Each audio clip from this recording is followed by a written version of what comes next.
Okay, this is supplemental recording for part 2 because I lost batteries on my computer recording to my remote hard drive. And now I'm finally getting to the Q&A chat questions. So thank you for everybody's patience, because you know I get going on my flapping of my moving mouth parts and then I don't necessarily stop to answer all the chats. So now let me go back and respond to all of these. Okay. Thank you for Annette saying that I'm inspiring. Thank you so very much. Okay, so now we're getting to actual questions. Good, good, good. Okay. All right. So Sue is understanding the DNA dance in the train cars. That little analogy, that came from an old Twilight Zone episode that is a good cultural shorthand to talk about like these little train cars of moments that are being built just a few moments into the future, and that we are hopping into the future constantly. And Sue is also understanding that we are not a thing. She says, you are not a thing, but a process, a movement. And she's saying facepalm, like she's getting it. This is what this is all about. We are dancing. This is what I mean when I say dance like a, here, hold up my flying rainbow lasagna.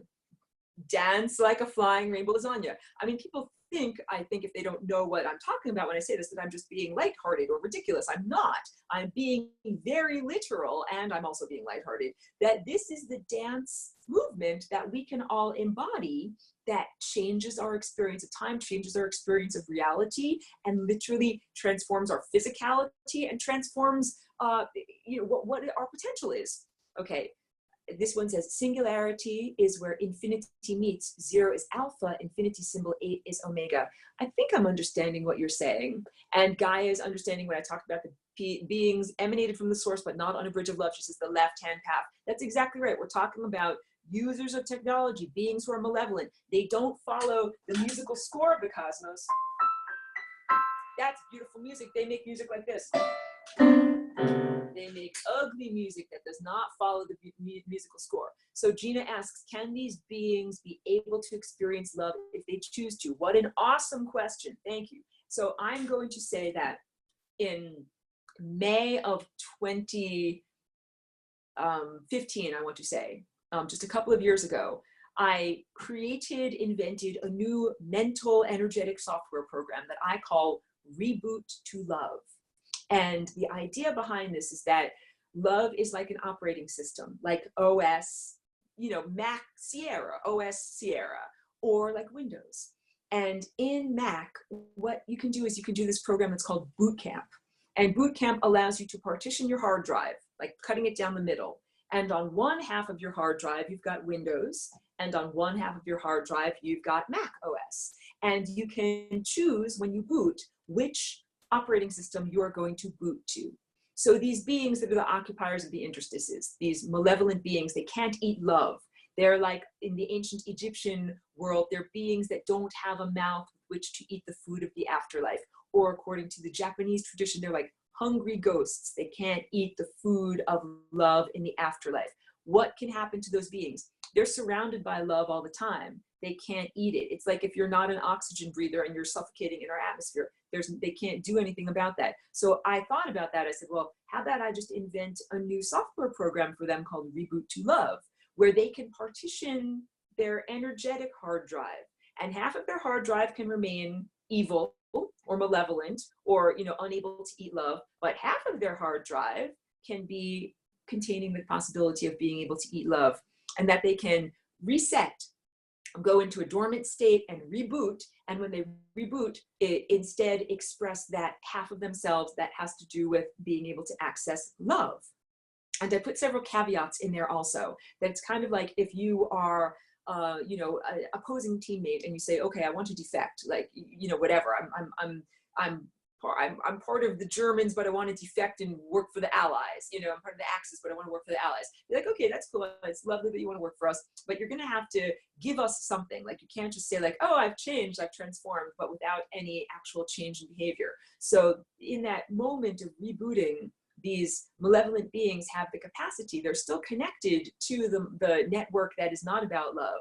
They still have all of their passwords or their passcodes or access to their software programs. And their software programs are the programs that distort reality. It's literal rape and murder and sexual abuse and all the things that distort reality or make music like ugly music that is not what we're actually supposed to be hearing and experiencing. So those beings in that moment of rebooting to love have the opportunity to be redeemed or give fodder for their redemption by fixing some of their mistakes, because they, from their perspective, from the perspective of evil or malevolency or serving oneself, what they're doing is fine. It's like, hey, I can't eat love, I can't do this and that, I gotta be a parasite, I gotta sponge off of other people.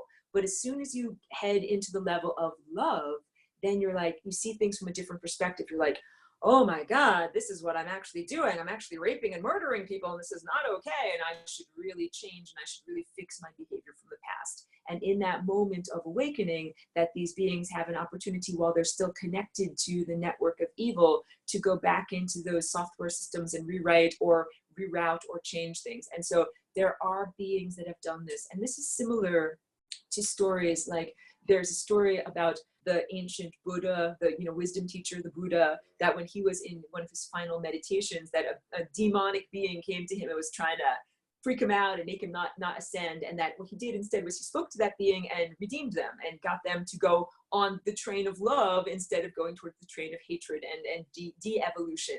So it is a similar thing to that, the idea that the pathway to redemption does exist. And that also means that if people are choosing not to be redeemed, or malevolent demonic beings are choosing not to be redeemed, that's their choice. It's like, if you don't have a mouth, you can't eat ice cream or soup. But once you get a mouth, and then if you choose not to eat ice cream or soup, then that's your own particular choice. So the option does exist at this point. And also, please understand that it's like going down a highway, like one of these big giant freeways with many different exits. And at a certain point, if you have missed your exit, you have missed your exit. And Reboot to Love, that was an opportunity or an exit or an energetic pathway that's been appropriate for like about the past year and a half. But we are heading towards this point of departure, where it's like, if you missed the exit, like that was exit 63, we're at exit 75 at this point. If you are not on board of the train or the timeline that is going in this direction, at a certain point, it's too late. And we're kind of at, like, the ship has left the docks, we are moving, we're doing the soul migration. If you're not on board, then it's like, you're not going to get on board at this point. But the opportunity did and does exist. Okay, going back to this. Yes, so Jeannie wanted to know about the Merkabah in this context. So Merkabah can be used as a tool for protection, like self-protection. Merkabah can also be used as a tool for interdimensional transport. And first, I recommend that people practice the protection aspect of it, because that's like developing your street smarts, so that then when you get in your car and go to a new neighborhood, you know who to trust, who's cool, who's a good musician you can play with, and who is totally untrustworthy, and what are horrible places to park, and what are illegal U-turns that you don't want to make, and how you not get arrested by driving around in the wrong way. So there are I try to be a very responsible teacher, and I'm not just going to say to people like, here, have scissors, go run with sharp objects. So the Merkabah is a tool, and each one of us has to be responsible in our application of the tool. So the beings that emanated themselves not on a bridge of love, like, to them, the Merkabah is a moot point. It's not something that will help them to be able to get back to the source, but it is something that can help each one of us to no longer be parasited, not give them food, not allow them to drain us or draw energy off of us. And I think that was the next comment that the next person said.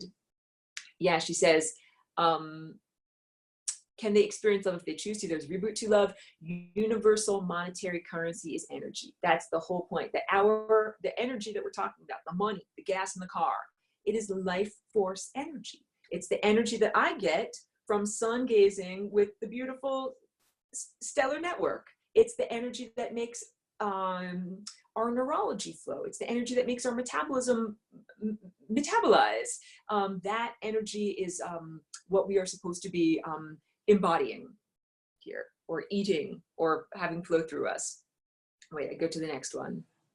All right, this is what understanding don't feed the monster, that we are literally the batteries that these beings have been using in order to drain currency from the living and apply it to their vampire system. And their vampire system is the banking system, the religion system, the capitalistic economy system, all of this, that our planet has been sucked dry of resources for many thousands of years. And we're at the final denouement when they just want to take everything. But flying rainbow lasagna means you don't have to let them take everything.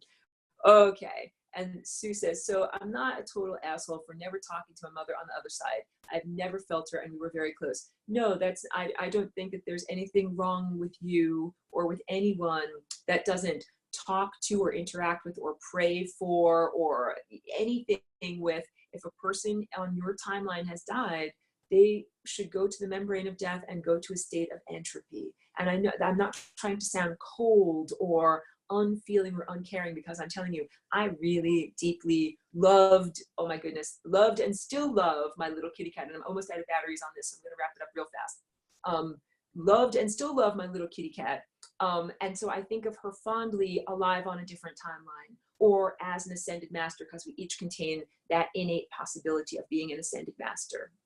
Oh, well, if this person asks, how would I have saved my cat with the lasagna? So if I could have, and I lasagna every day, so it just didn't work properly, but I would have lasagna danced on a timeline so that we weren't on a timeline where my cat got attacked when she went outside. She would have just gone outside, you know, for her usual adventure at, 8 p.m. and then come back in 15 minutes. There wouldn't have been another cat there that would have hurt her. So that's what it is. It's possibilities and probabilities. None of us knew that night when I opened the door that my cat would go outside and that she wouldn't come back, or that, another cat would attack her. And it's just like getting in your car. You don't know. Are you going to smash into a brick wall? You're going to get hit by a Mack truck? You don't know. So how to do it, which is to dance onto a timeline where that didn't actually happen. Believe me, I wish that didn't actually happen.